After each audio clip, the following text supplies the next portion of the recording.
Welcome back. In the absence of any big economic reports today, we wanted to take a step back and take a really close look at some of the trends that have been emerging recently. One very interesting tool we can use to analyze these trends are the Google Trends themselves, the Google Trend Analyzer. What it does is it analyzes the popularity of Google search queries over time. Those are the keywords that we search for in Google. Now, the higher the score, the greater the frequency of the search is performed. Now, the maximum score we can achieve is 100. Now, we can see, for example, a number of different keywords, including labor market, corporate earnings, VIX, that's the volatility index, interest rates, mortgage rates, hard landing, soft landing, housing market recession, and stock market crash. These are the different keywords that have been searched quite often over the past year. We're going back about a year's time for this data. And in particular, we can see currently the two keywords that seem to have the highest frequency of searches at this moment are interest rates and mortgage rates with scores of 69 and 76. Again, if it's 100, it means that that period of time, that keyword is being searched more than any other time during that window, during that 1 year window. What's interesting is the keyword soft landing is very, very low, as well as corporate earnings, while we're in the middle of earnings season. Interesting enough. Now, the keyword interest rates is shown with a blue histogram bar, and then we see the S&P 500 trending to the upside. And in particular, notice that we had a 100 score on the interest rates keyword back in March of last year. 100 indicates that keyword, interest rates, was searched with a greater frequency than any other time between February of last year and February of this year. Now, when there was the peak, when we saw the peak of the frequency for the searches of interest rates, that's when the stock market was at its weakest point. It seems that, and this is what we can extrapolate, is that interest rates were of a great concern. A lot of people are searching the keyword interest rates, trying to figure out what's going on, whether they're going up more, and as a result, that put a lot of strain on the stock market. But the stock market has continued to trend higher as there's been less of a concern for interest rates. Now we can also consider the correlations over the past year to the S&P 500. Now specifically we're looking for the same keywords. A positive correlation, a positive number indicates that both indices are moving in the same direction. When there's a negative correlation, it means when one index goes up, the other goes down. Now, in particular, we can see the two keywords that have the strongest correlation, in this case, a negative correlation to the S&P 500, is the housing market and recession. In other words, when the stock market goes up, there tends to be a lesser frequency. There's not as many people looking for the keywords housing market and or recession. But conversely, when the keywords housing market and recession are the greatest, represent the greatest searches or the greatest frequency of searches of these particular keywords, that coincides with weak markets. So certainly when people are searching for the keyword housing market, it's not because they're optimistic. And when they're searching for recession, they're obviously concerned about recession, and that's when the stock market tends to go down. Now, in addition, we can take a look at the S&P 500. That's a blue chart in the background, and then the white line and the blue line, which represents the keywords housing market and recession. And this graphically just shows us exactly what we saw.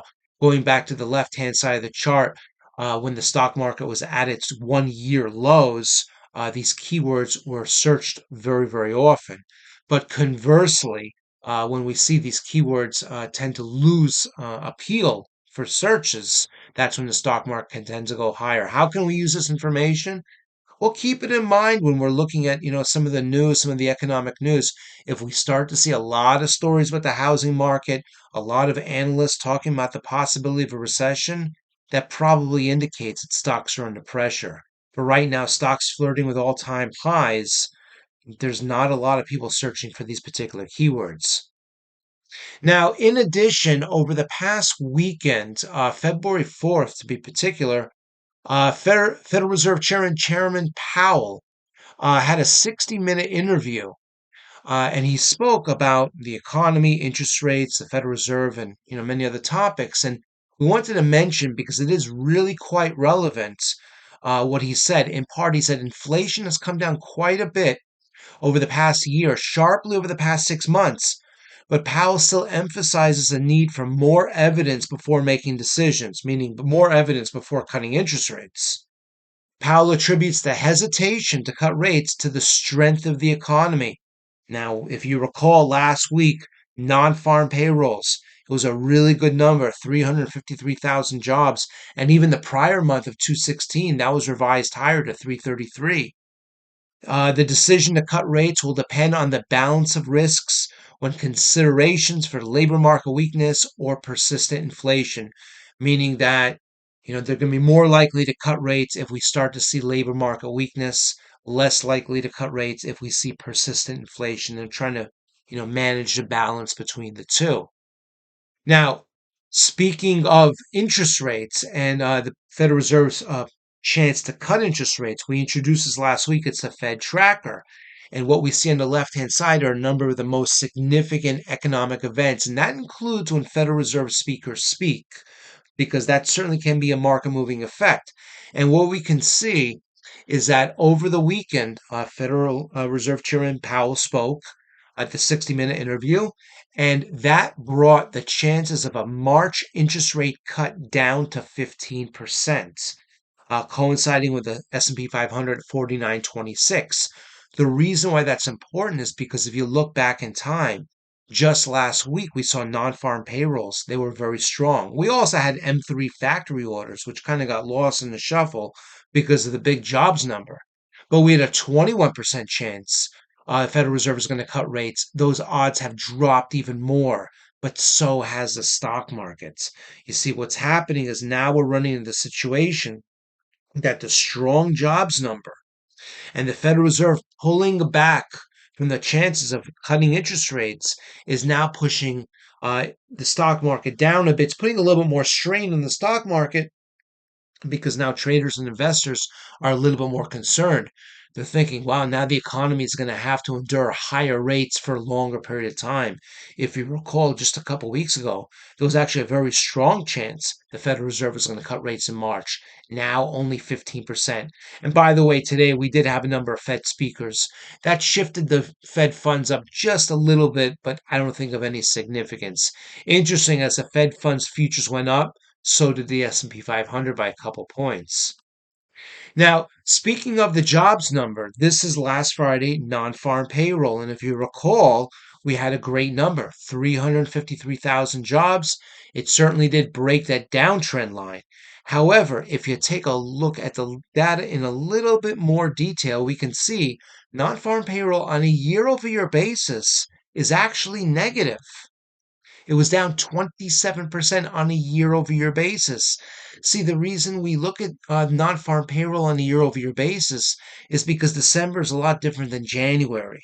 We should compare January to last January. There's usually a slowdown in hiring in December and a ramp up in January. That's why we should compare it on a year-over-year basis. So when you look at the non-farm payroll, which most agree was a great number, year over year, it actually wasn't such a great number. Well, why are we mentioning all this? Because we just published in our Substack newsletter a brand new publication. If the jobs numbers are so good, why does the labor market feel so bad? We analyzed 5 key economic reports, including non-farm payrolls, the unemployment rate, ADP payrolls, the JOLT survey, and the Indeed job postings. We take a very deep dive into these numbers and we try to ascertain why there seems to be such a divergence between the great jobs numbers that we all hear about and the reality on the street where the labor market really doesn't feel as good as at least what the publications are telling us. That's published on our Substack newsletter. It's absolutely free to read. Substack.com, and just enter in just the data with underscores underneath as well. And we have here, again, brand new publication just posted yesterday. If the jobs numbers are so good, why does the labor market feel so bad? And you also have access to all the other articles that we've written over time as well. We hope this has been helpful. We look forward to seeing you back soon.